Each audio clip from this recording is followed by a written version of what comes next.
नमस्कार, आप देख रहे हैं अपने उत्तराखंड में हूं आपके साथ संदीप तिवारी। हरिद्वार दौरे पर रहे मुख्यमंत्री पुष्कर सिंह धामी ने आज हरिद्वार की जनता को 1168 करोड़ की कई विकास योजनाओं की सौगात दी।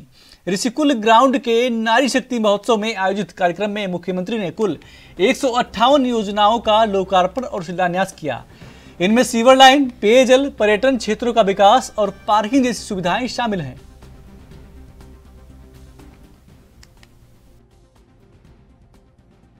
1168 करोड़ रुपए की लागत से 158 विकास योजनाओं का लोकार्पण और शिलान्यास किया गया है, जिससे राज्य सरकार द्वारा शहरी क्षेत्र की संपूर्ण जो सीवरेज व्यवस्था के सुधारीकरण के लिए जर्मन बैंक की मदद से 583 करोड़ की स्वीकृति परियोजना का ग्रामीण एवं नगरीय क्षेत्रों में पेयजल व्यवस्था, पर्यटक स्थलों के विकास, पार्किंग व्यवस्था सहित अन्य कार्यों का आज यहां पर शिलान्यास किया गया है। इन योजनाओं से जहां हरिपुर कला, भूपतवाला, भीमगौड़ा, हरकी-पैड़ी, मायापुर, कनखल, ऋषिकुल, ज्वालापुर, आवास विकास कॉलोनी, गोविंदपुरी, जगजीतपुर सहित अन्य क्षेत्रों को सीवरेज सहित पेयजल, पार्किंग आदि की जो समस्या है, उस समस्या से इन योजनाओं के पूरा होने पर निजात मिलेगी, लोगों को सुविधा होगी। भाइयों बहनों, आज जिन योजनाओं का भी यहाँ पर आप सबके समक्ष लोकार्पण और शिलान्यास किया गया है, वो हमारी मातृशक्ति का ही प्रतिफल है, उनका ही आशीर्वाद है। आप सभी के आशीर्वाद के कारण से आज प्रदेश के अंदर हम पूरी तन्मयता के साथ, पूरी शिद्दत के साथ, पूरे मनोयोग के साथ काम कर पा रहे हैं। साथ ही कांग्रेस में बैठकों की दौड़ लगातार जारी है। आपको बता दें कि कांग्रेस की प्रदेश प्रभारी कुमारी शैलजा विगत 10 तारीख से उत्तराखंड के दौरे पर हैं और सभी कार्यकर्ताओं से संपर्क स्थापित कर रही हैं। जहां कल विधायकों और पूर्व विधायकों के साथ देर रात तक बैठकों के दौर जारी रहे, तो वहीं आज आपको बता दें कि अध्यक्ष विभाग व प्रकोष्ठों के साथ बैठकें शुरू हो चुकी हैं। इस दौरान कुमारी शैलजा ने कहा कि चुनाव का समय है, सभी लोगों से संपर्क करना आवश्यक है। इसीलिए इस 2 दिवसीय दौरे पर सभी कार्यकर्ताओं, विधायक गणों, अध्यक्षों आदि से चर्चा की जा रही है और सभी अपना अपना फीडबैक दे रहे हैं और फीडबैक लिया जा रहा है, क्योंकि लोकसभा चुनाव नजदीक है, तो आगे भी इस तरीके की बैठकों के दौर लगातार जारी रहेंगे।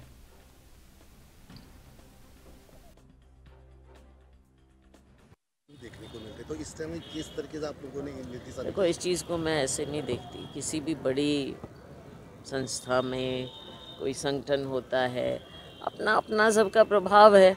ये हर राज्य में होता है, हर पार्टी में होता है, हर संस्था में होता है, आपके अपने ऑर्गेनाइजेशन में भी होता होगा, क्योंकि सब अपने अपने काम के लिए, जगह के लिए अपने वो करते हैं, तो उसमें कोई इतनी बुरी बात नहीं है, सबको अकोमोडेट करके चला जाता है। आज भी पर मत चढ़ाओ ना। बोले कल जो मीटिंग हुई थी, एक विधायकों से आपने मीटिंग की थी, पूर्व विधायकों से मीटिंग की थी, क्या दिशा निर्देश थे, क्या फीडबैक मिला पार्टी को?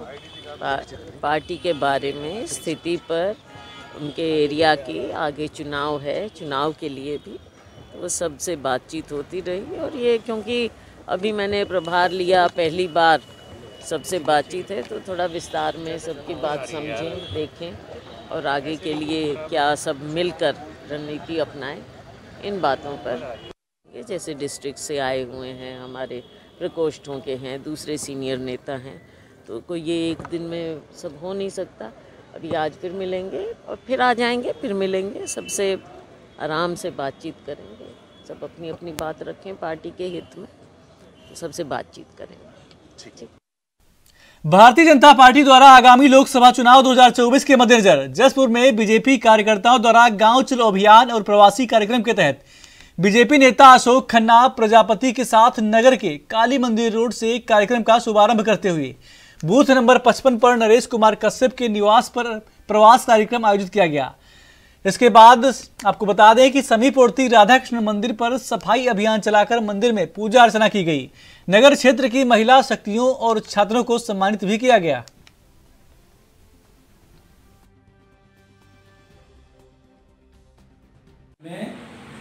आज हमने अपने नगर में काली माता मंदिर से लेके और नरेश कारीगर जी के घर पे प्रवास करा और वहीं पे हमारे सारे बूथ जितने भी हमारे कमेटी के लोग थे सब उनके साथ बैठ के हमने वहाँ पर मोदी जी की सारी उपलब्धियाँ गिनवाई और घर घर जाकर उन्हें सबको बताया समझाया। और उसके बाद पास में एक मंदिर पर हम गए उनके साथ। वहाँ जाके हमने कई छात्राओं को सम्मानित करा और भी समाज के कई सारे लोग जेंट्स लेडीज ऐसी थी जो सबको हमने सम्मानित करा और वहाँ माथा टेक के आशीर्वाद लिया भगवान श्री राम का। आने वाले चुनाव में हमने अपने कार्यकर्ताओं को जोश के साथ उनमें काफ़ी जोश भरने का हमने प्रयास करा कि आने वाला जो चुनाव है लोकसभा का मोदी जी का, उसमें हमने काफ़ी अपने कार्यकर्ताओं को सशक्त करा। खबरें और भी हैं, छोटा सा ब्रेक।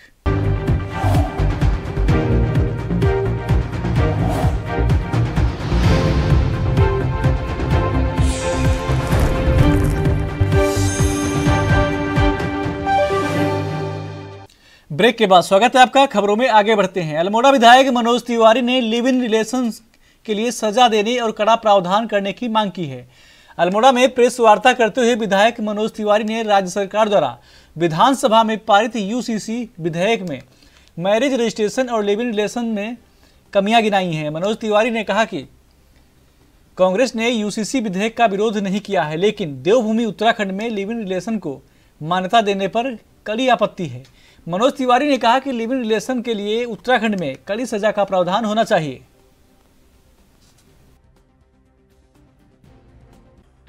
प्रदेश की सरकार पंचम विधानसभा के द्वितीय सत्र में समान नागरिक संहिता विधेयक को सदन के पटल पर लाई थी और उसमें कहीं भी हम लोगों ने उसका विरोध नहीं किया, लेकिन उसमें जो कमियां पाएगी, जो गुण दोष के आधार पर उस बातों को हमारे द्वारा रखा गया है और हमारी मांग है कि उसमें जो कमियां हैं, चाहे वो रजिस्टर्ड का मामला, मैरिज रजिस्टर्ड का मामला, उसमें जो प्रावधान कर दिए गए हैं कि अर्थदंड और 10 से 25,000 रुपये का, और उसके साथ जो सबसे ज़्यादा हमारी कड़ी आपत्ति है कि ये हमारा उत्तराखंड जो हमारी सांस्कृतिक धरोहर के लिए पहचाना जाता है, ये हमारी देवों की भूमि है, अपने आध्यात्म से लेकर सांस्कृतिक विरासत के लिए पहचाना जाता है, लेकिन भारतीय जनता पार्टी ने यहाँ पर लिव इन रिलेशन को मान्यता देने पर, रजिस्टर्ड अनिवार्य करने पे कहीं ना कहीं इस कृत्य के लिए उनकी जितनी निंदा की जाए कम है। हमारी मांग है कि उसमें कड़ा प्रावधान किया, जो लिव इन रिलेशन में रहता उसको उल्टा,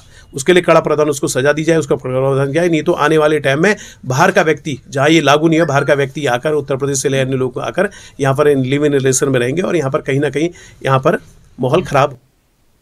बनभूलपुरा में मलिक के बगीचे में अतिक्रमण हटाने पहुंची फोर्स और नगर निगम की टीम पर पथराव और उसके बाद आगजनी और दंगे करने के बाद क्षेत्र में कर्फ्यू लगाया गया है। लिहाजा कर्फ्यू क्षेत्र में आवश्यक सामग्री व आवश्यक सेवाओं की परेशानी न हो, इसके लिए प्रशासन द्वारा चरणबद्ध तरीके से कार्य किया जा रहा है। एक और जहां पुलिस दंगाइयों को चिन्हित कर गिरफ्तार करने में जुटी है, तो वहीं दूसरी तरफ शांति व्यवस्था को कायम करने के साथ ही बीमार लोगों को दवाइयां और दूध और अन्य आवश्यक सामग्री का वितरण भी किया जा रहा है।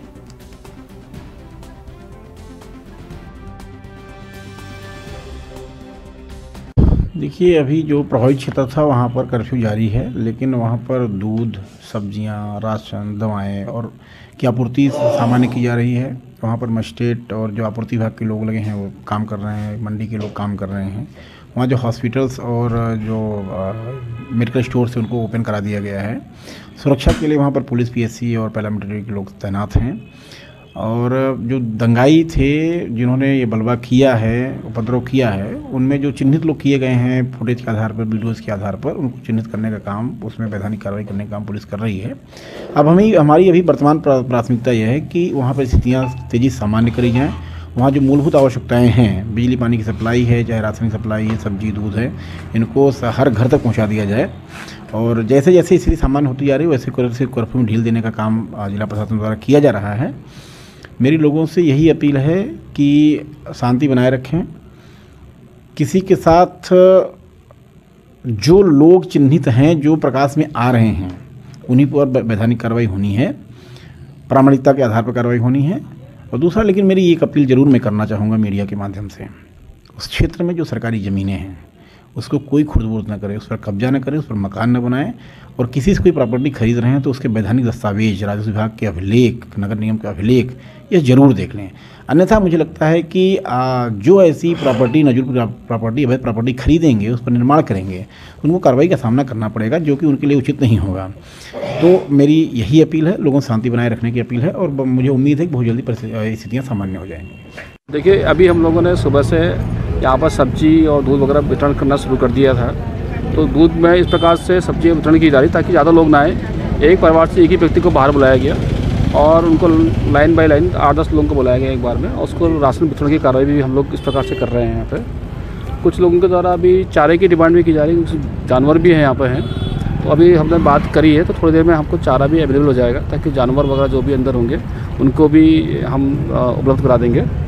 स्थितियाँ जैसे सामान्य होती जाएंगी वैसे वैसे हम लोग इसमें ढूल भी दी जाएगी। क्षेत्र में किस प्रकार की कोई ऐसी कोई गतिविधि देखने को मिली आपको, या माहौल वहाँ शांत देखने को मिला? देखिए, अभी तो सारी फोर्स वगैरह सब तैनात है, और अगर कोई अवांछित तथ्य होंगे तो डेफिनेटली उसको रोकने के लिए कर्फ्यू लगाया गया है। सर, आवश्यक सूचना के लिए कहा जा रहा है कि वहाँ पर खोला नहीं जा रहा है कोई भी दिक्कत, तो उसके लिए क्या इंतजाम किए गए हैं प्रशासन? नहीं, सारे जैसे दुकानें, जो मेडिकल स्टोर है वो खुला हुआ है। अभी मैं देख के आया, मुस्कान एक मेडिकल स्टोर था, वो भी खुला हुआ है वहाँ पे, इसी गली के बीच में ही है वो। और इसके अलावा जो सब्जी और दूध वगैरह जो बेसिक सुविधाएँ हैं वो सब उनको अवेलेबल होती रहे, इसकी व्यवस्था भी पूरी की जा रही है। Good news. आपका शुभ नाम सर? मेरा प्रमोद कुमार, मैं यहाँ पर। खबरें और भी हैं, छोटा सा ब्रेक।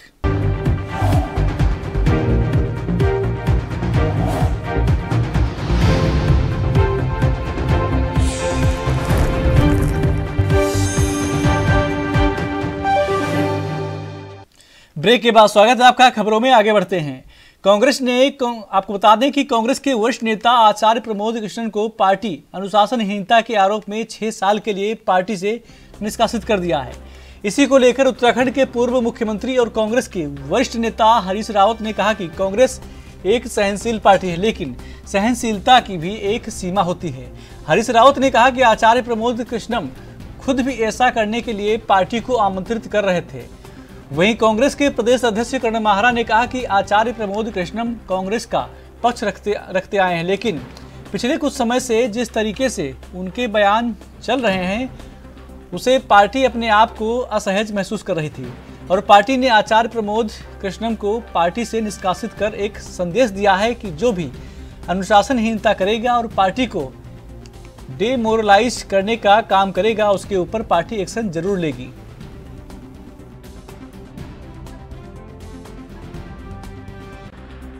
6 साल के लिए निष्कासित किया है, किस तरीके से कांग्रेस पार्टी के सीनियर लीडर थे सर? पार्टी ने, कांग्रेस बहुत ही सहनशील पार्टी है, तो सहनशीलता की भी एक सीमा होती है, और मैं समझता हूँ वो खुद भी स्थिति को आमंत्रित कर रहे थे, ऐसा हुआ। सर, तमाम बैठकें चल रही है, लगातार करते रहे और कांग्रेस का विरोध लगातार करते रहे, तो उसको लेकर आप क्या कहना चाहेंगे? देखिए, मैं राम मंदिर का पक्ष लेने में उनका निष्कासन हुआ इस बात से सहमत नहीं हूँ, क्योंकि अलग अलग मान्यताएं हैं, सबके अपने अपने विचार हैं, और पार्टी से कहीं ये नहीं कहा गया था कि राम मंदिर का विरोध होगा, ये होगा।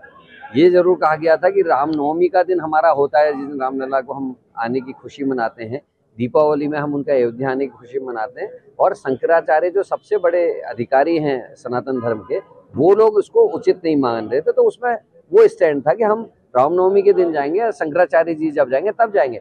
लेकिन प्रमोद कृष्णन जी बड़े लीडर हैं और हमेशा कांग्रेस का पक्ष रखते रहे, लेकिन इस बीच उनके बयानात जो थे वो लगातार ऐसे थे जिससे पार्टी अपने आप को असहज महसूस कर रही थी।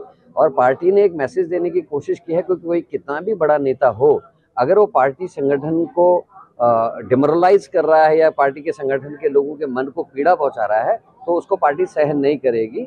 और ये एक्शन लिया है, ये और लोगों के लिए भी सबक बनेगा। रुद्रपुर SC/ST आयोग के राष्ट्रीय अध्यक्ष अरुण हलदार के रुद्रपुर पहुंचने पर बीजेपी आर्थिक प्रकोष्ठ के प्रदेश सह संयोजक भारत भूषण चुग समेत तमाम गणमान्य लोगों ने उनका स्वागत किया। अरुण हलदार ने, आपको बता दें, अरुण हलदार के रुद्रपुर रेलवे स्टेशन पहुंचने की जानकारी मिलने पर भारत भूषण चुग समेत वरिष्ठ अधिवक्ता गजेंद्र सिंह संधू पूर्व में रामपाल सिंह रेलवे स्टेशन पहुंचे, जहां उन्होंने SC/ST आयोग के राष्ट्रीय अध्यक्ष अरुण हलदार को श्रीमद् भागवत गीता देकर उनका स्वागत किया। हलदार ने कहा कि केंद्र की बीजेपी सरकार SC/ST समाज के उत्थान के लिए निरंतर प्रयासरत है। वो लोग अभी हमारे सम्मानित देश के राष्ट्रीय अनुसूचित और अनुसूचित जनजाति आयोग के चेयरमैन श्रीमान अरुण हलदार जी, जो कलकत्ता निवासी हैं, वो आज यहाँ पर दौरे पर थे, उधम सिंह नगर दौरे पर थे। पीलीभीत जिले में उन्होंने सभाएं की, सबसे बात की और आज उन्होंने एक बैठक भी ली जिसमें हमारे बंगाली भाइयों को अनुसूचित जाति का दर्जा उन्होंने अधिकारियों को बुलाया, जिसमें भारत सरकार के अधिकारी थे, उत्तर प्रदेश सरकार के और हमारे उत्तराखंड सरकार से भी हमारे पूर्व जो यहाँ जिलाधिकारी रहे संत साहब समाज कल्याण देख रहे हैं, वो भी उपस्थित थे। तो उन्होंने कारण पूछा भी क्यों हम लोग अभी अनुसूचित जाति का दर्जा बंगाली समाज को, जो एक गरीब मतलब तबका माना जाता है, उसको क्यों नहीं दे रहे हैं। तो उसको लेकर आज वो लगातार दौरे पर थे। अभी कुछ दिन पूर्व उनका दिनेशपुर भी आगमन हुआ था, तो वो अभी हमारे बीच में थे। तो आज मुझे उनका स्वागत करने का अपने साथियों के साथ सौभाग्य मिला। लगता है ये दिन दूर नहीं है, ये बंगाली समाज को इसका लाभ जल्द मिलने वाला है, क्योंकि उन्होंने इसमें इनिशिएटिव लिया है आगे बढ़कर कि ये क्यों नहीं काम हो पा रहा, क्यों अटका पड़ा है, सरकार की भी मंशा है, तो ये कहाँ पर प्रॉब्लम आ रही है, क्या दिक्कत है, टेक्निकल प्रॉब्लम है, उसको कैसे दूर किया जाए। तो उसके लिए उन्होंने बड़े गंभीरता से विचार करके एक बैठक भी ली और अधिकारियों को भी निर्देश दिए कि इस पर तुरंत। खबरें और भी हैं, छोटा सा ब्रेक।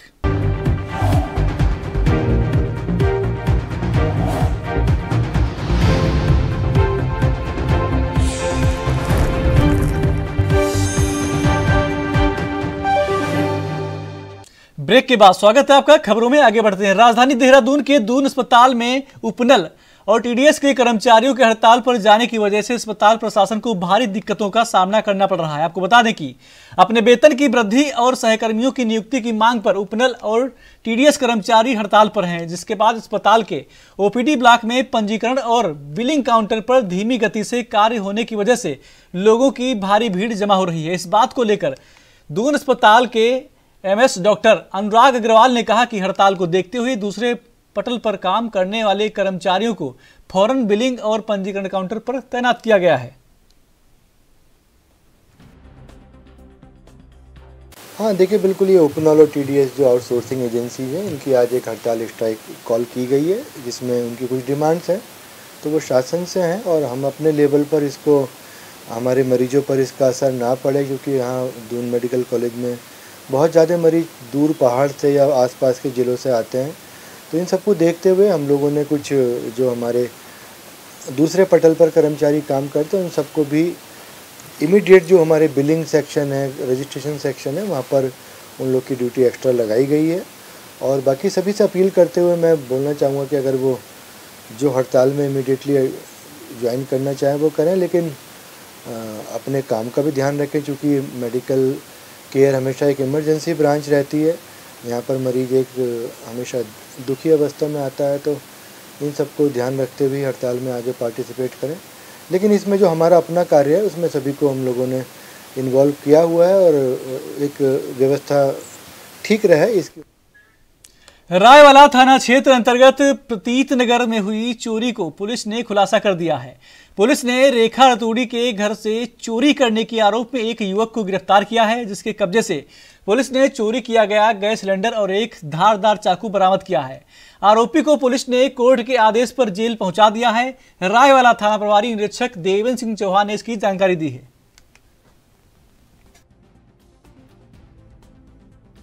बुलेटिन में मेरे साथ इतना ही। देश प्रदेश की तमाम खबरों के लिए देखते रहिए ANB न्यूज। नमस्कार।